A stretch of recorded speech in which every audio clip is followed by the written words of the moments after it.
La serie numero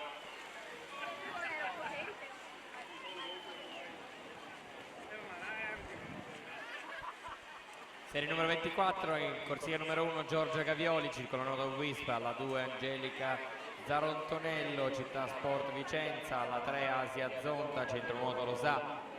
4 Anna Chiara De Vettori, Idros, corsia numero 5 Chiara Negri, nuotatori trentini, alla 6 Beatrice Eliana, Idros, 7 Nicole Orosi, accogliente, alla 8 Sofia Rizzetto, Padova Nuoto.